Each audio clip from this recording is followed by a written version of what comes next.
అగస్త్య మహాముని మహా ఋషి. అటువంటి అగస్త్య మహాముని అవతారం అనేక సందర్భాల్లో అనేక యుగాల్లో జరుగుతూ ఉంటుంది. నండూరు శ్రీనివాస్ గారు టోపీ అమ్మని అవధూతగా గుర్తించి అరుణాచలంలో వారు చాలా ప్రచారం చేశారు. భక్తులందరూ కూడా వెళ్ళి ఆమెను దర్శించుకున్నారు. అదేవిధంగా కలియుగంలో సప్త చిరంజీవుల గురించి చూసాం మనం. అలాగే ఆంజనేయ స్వామి వారి కదలిగూడెంలో హిమాలయ పర్వతాల్లో ఉంటారని చూసాం. అలాగే దత్తావతారాలను చూసాం మనం. కాశీనాయన గారు, నాంపల్లి బాబా గారు, తాజుద్దీన్ బాబా గారు అవతారాలు చూసాం. అలాగే ఇప్పుడు కూడా ప్రజెంట్ మనకి ఎన్నో జిల్లాలలో మనం ఈ యొక్క దత్తావతార మూర్తులను మనం చూస్తున్నాం. అలాగే అగస్త్య మహాముని సాక్షాత్తు మహావతార్ బాబాజీ గారికి ఆయన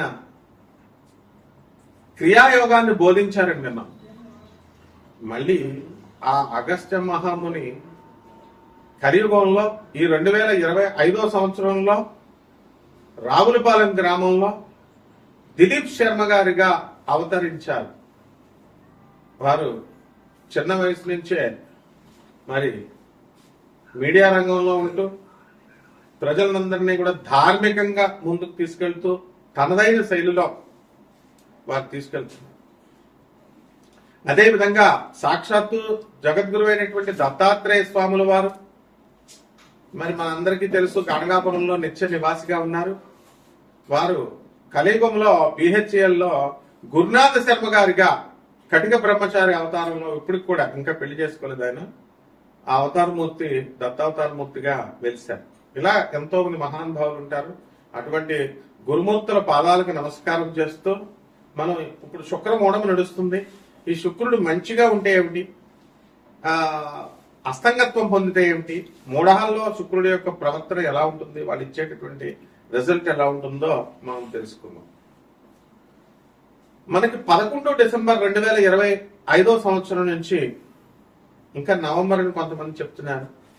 మొత్తం మీద రవి 14వ తేదీ తర్వాత ప్రతి నెల మారతాడని మనకు తెలుసు. 2025 సంవత్సరం ప్రస్తుతం 14 తర్వాత మకర సంక్రాంతికి 14 జనవరికి మనకి 2026 సంవత్సరంలో మకర రాశి ప్రవేశం చేస్తాడు. అలాగే 14 డిసెంబర్కి ధనుసు రాశి ప్రవేశం చేస్తాడు. అంటే ప్రస్తుతం మనకి రవి ఎక్కడున్నాడండి, మనకి వృశ్చిక రాశిలో ఉన్నాడు. కుజ, బుధ, శుక్రులు ముగ్గురు కూడా మనకి వృశ్చిక రాశిలో ఉన్నారు. దానివల్ల మనకి ఏం జరిగిందండి అంటే మనకి అస్తంగత్వ దోషం పట్టింది శుక్రుడికి. అస్తంగత్వ దోషం శుక్ర మూఢమి అంటాం. రవి శుక్రుడితో కలిస్తే మూఢమి, శుక్రమూఢమి. శుక్రుడు మూఢవులోకి వెళ్తే మనకు ఇవ్వాల్సినటువంటి భౌతిక సుఖాలన్నీ కూడా మనం కోల్పోతాం. ముఖ్యంగా స్త్రీలందరూ కూడా మూడీగా తయారవడం, భర్తలతో మాట్లాడకపోవడం, భర్తల్ని వేధించడం, అత్తగారు, తల్లి, స్త్రీలంటే అందరూ ఇంకా ఎవరో ఒక పరంగా మొత్తం 12 రాశుల వారిని కూడా ఇబ్బంది పెట్టడం అనేటటువంటిది జరుగుతుంది. అందువల్లనే మనం ఏం చేస్తామంటే వివాహాలు, శుభముహూర్తాలు ఇవన్నీ కూడా మనం మానేస్తాం. పిల్లల సంతానాన్ని కూడా మనం గర్భాధాన ముహూర్తాలు, శోభనాలు ఇవి చెయ్యం. కనీసం ఎంత స్ట్రిక్ట్ అంటే మరి కనీసం పెళ్లి చూపులకు కూడా వెళ్ళాం. ఆ విధంగా గోదావరి జిల్లాల్లో మాకు చాలా పట్టింపు ఉంటుంది అనమాట. మూడాల్లో అసలు మాట్లాడకూడదు. మరి అటువంటి శుక్రుడు మనకు కనుక మంచిగా ఉంటే సంపదలను ఇస్తాడు, పెళ్లి కానటువంటి వాళ్ళకి పెళ్లిళ్ళు చేస్తాడు, సంతానాన్ని ఇస్తాడు. మరి అలాగే చక్కగా ఆయన వాహన యోగాలను ఇస్తాడు, ఏసీ రూములను ఇస్తాడు, ఇల్లుల్ని ఇస్తాడు, అన్ని ఇస్తాడు. శుక్రుడే బలం తగ్గిపోతే ఇక మనకేం ఉంటుందండి ఇప్పుడు. కాబట్టి మళ్ళీ ఆ శుక్రమూఢం ఎప్పుడు దాకా పోతుంది? 2 అంటే ఫిబ్రవరి 1వ తేదీ 2026 సంవత్సరం వరకు కూడా శుక్రమూఢం ఉంది మనకి.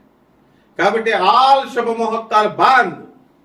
లాస్ట్కి అన్న ప్రార్థన కూడా చేయరు, గుండులు గీయించుకోరు, గడ్డాలు కూడా గీయించుకోరు. ఏదైనా దేవాలయాలకు వెళ్తే తలనీలాలు కూడా ఎవరు, అంత స్ట్రిక్ట్ గా ఫాలో అవుతారు గోదావరి జిల్లాలో. మా గురువుగారు అయినటువంటి రావులపాలెంలో ఉన్నటువంటి దిలీప్ శ్రీ శర్మ గారు, మరి వారు కటిక నిష్ఠా పనులు. అలాగే వైవిఎస్ గిరిరావు గారు గుంటూరు జిల్లా, ఆయన కూడా రోజుకు 2 పూట్ల ఉపాసన చేస్తాడు. ఎవరున్నా సరే, సీఎంలున్నా, మినిస్టర్లున్నా, లేకపోతే ఎమ్మెల్యేలున్నా, సాయంత్రం అయ్యేసరికి 6 అయ్యేసరికి సంధ్యావందనం, పొద్దున సంధ్యావందనం చేస్తారు. సీనియర్ అసిస్టెంట్ గా గవర్నమెంట్ లో గుంటూరులో సెక్రటేరియట్ లో ఉద్యోగం చేస్తున్నారు. ఇలాంటి నిష్ఠాపరులు ఉండడం వల్లే ఇంకా కలియుగంలో మనకి కాస్త ధర్మం నిలబడుతుంది అని మనం చెప్పాలి. ఆ విధంగా శుక్రుడు మనకి ఈ సంపదలను ఇచ్చేటప్పుడు 12 రాశుల వారికి విచిత్రంగా ఒక్కొక్కరికి ఒక్కొక్క ఫలితాన్ని ఇస్తాడు. తర్వాత 2026 సంవత్సరంలో ఫిబ్రవరి 1వ తేదీ దాటిన తర్వాత మరి శుభముహూర్తాలు ఇస్తారు. దీని అంతటికీ కూడా కారణం ఏమిటి? మరి ఇప్పుడు కూడా ఈ శుక్రమూఢములో మనం సమంత గారు, అందాల నటి, తెలుగు యువకుల హృదయాల్లో మరి కలల రాణి అటువంటి సమంత, హీరోయిన్ సమంత ఈ శుక్రమూఢంలోనే పెళ్లి చేసుకుంది డిసెంబర్ 1వ తేదీన. మరి ఆమెకు తెలీదా? ఆమె దగ్గర పండితులు లేరా? అలాగే బాలకృష్ణ గారు అఖండ సినిమాని రిలీజ్ చేసుకున్నారు. ఇప్పుడు మనం అది అనివార్య కారణాల వల్ల ఆగిపోయింది. ఎందువల్లంటే సాక్షాత్తు పరమేశ్వరుడు, బాలకృష్ణ గారు పరమేశ్వరుడు అవతారం, అఘోరిగా యాక్టింగ్ చేయడం కోసమే శివుడు అవతారం వేసుకుని వచ్చినంత ఇదిగా ఆయన యాక్టింగ్ చేశారు. అందరికీ కూడా భార్యాభర్తల మధ్య కొట్లాటలు జరిగిపోతున్నాయండి విపరీతంగా. కోర్టులకు వెళ్ళిపోతున్నారు, ప్రెస్టేజీలకు వెళ్ళిపోయి అనవసరంగా కాపరాలు పాడు చేసుకుంటున్నారు. మంచోళ్ళు చెడ్డోళ్ళుగా, చెడ్డోళ్ళు మంచోళ్ళుగా చూసుకుంటూ ఉంటారు. ఆ మరి గురుడు మిథున రాశిలో ఉండడం వల్ల శత్రువులపై ఆధిపత్యం సంపాదించినప్పటికీ కూడా మీ వివేకం నశిస్తుంది. ఎవరు మంచివాళ్ళు, ఎవరు చెడ్డవాళ్ళు మీరు తెలుసుకోలేకపోతారు. మామగారి మీద కోపంతో భార్యను వదిలేస్తారు. ఇవన్నీ తప్పు అనమాట. అలాగే సంతానం లేనటువంటి వాళ్ళకి కూడా సంతానం కలుగుతుంది. శుక్రగ్రహం వీక్ అయిపోయింది మూడం కాబట్టి, అందువల్ల ఈ యొక్క ఎనర్జీస్, శుక్రుడి ఎనర్జీస్ అన్ని కూడా మీకు పూర్తిగా ఇవ్వలేకపోతున్నాయి. కాబట్టి విదేశాల్లో ఉన్నటువంటి వాళ్ళకి ఉద్యోగాలు దొరకట్లేదు, పర్మిట్ అనేటటువంటిది లేదు, వర్క్ పర్మిట్లు విద్యార్థులు. అలాగే కొంతమందికి ఇతర దేశాలకు వెళ్తారు ట్రైనింగ్ల కోసం, వాటి కోసం. ఇక్కడ ఈ ఏంటి నవ్వినటువంటి నాపచేన పడుతుందని పాపం బ్యాక్లాగ్స్ ఉండిపోయి నేను చదువులేదు నీకు అని చెప్పి బాధ పెట్టేటటువంటి వాళ్ళంతా కూడా ఆశ్చర్యకరంగా దుబాయ్ వెళ్ళిపోవడం, అక్కడ ఉద్యోగాలు ట్రైనింగ్ అయిపోవడం, రావడం ఇలాంటివన్నీ జరుగుతాయి. వివాహాల కోసం కొత్త కొత్త సంబంధాలు చూసుకుంటారు, కానీ ఫిబ్రవరి 1 వరకు ఏ సంబంధాలు చూసుకోకూడదు. అలాగే మీడియా రంగంలో ఉన్నటువంటి వాళ్ళు, సినిమా రంగంలో ఉన్నటువంటి వాళ్ళు డెవలప్ అవడానికి అవకాశాలు ఉన్నాయి. రాజకీయ రంగంలో ఉన్నటువంటి వాళ్ళంతా కూడా కొంచెం కాస్త డెవలప్మెంట్ జరుగుతాయి. రియల్ ఎస్టేట్ ఫీల్డ్ లో పొట్ల కింద ఉన్నారు, సెటిల్మెంట్లు, లాబింగ్లు చేస్తూ అటువంటి వాళ్ళకి పనులన్నీ కూడా ముందుకు కదలడానికి జరుగుతూ ఉంటాయి. అలాగే ఈ యొక్క దోమలు కుట్టడం వల్ల మీకు డెంగ్యూ ఫీవర్, మోకాల నొప్పులు, చెప్పులు మార్చడాలు ఇలాంటివన్నీ కూడా జరుగుతూ ఉంటాయి. అందువల్ల ఈ యొక్క రాశి వారందరూ కూడా ఇల్లులు కొన్నారు, స్థలాలు కొన్నారు, వీళ్ళందరికీ కూడా ఈఎంఐలు అన్ని కూడా కట్టుకుంటూ వస్తున్నారు. మీరు చక్కగా మృష్టాన్న భోజనాలు దొరుకుతాయి, కొత్త కొత్త బట్టలు కొనుక్కుంటారు, కొత్త కొత్త సంపాదన చేస్తూ ఉంటారు. మరి ఈ విధంగా ఈ యొక్క ర్యాపిడోలు ఇవన్నీ కూడా ప్రతి చిన్న వృత్తిలో ఉన్నటువంటి వాళ్ళు కూడా పైకి వచ్చేస్తారు. మరి ఒక అతను పెట్టక వ్యాపారం చేశాడు మకర రాశి వాడు. ఫస్ట్ రోజునే ఒక ఆవిడ ఎక్కింది, ఏంటో ఎంత స్లోగా వెళ్తున్నావు ర్యాపిడో, ఉద్యోగాలకు తొందరగా వెళ్ళాలని కదా అంటే దమాల్మని ర్యాపిడో ఉద్యోగం మానేశాడు. మరి ఈ రకంగా ప్రతి చోట అవరోధం వస్తూ ఉంటుంది. నిరాశపడకండి, ముందుకు వెళ్ళండి. రైతుల పరిస్థితి, పురోహితుల పరిస్థితి బాగుంటుంది.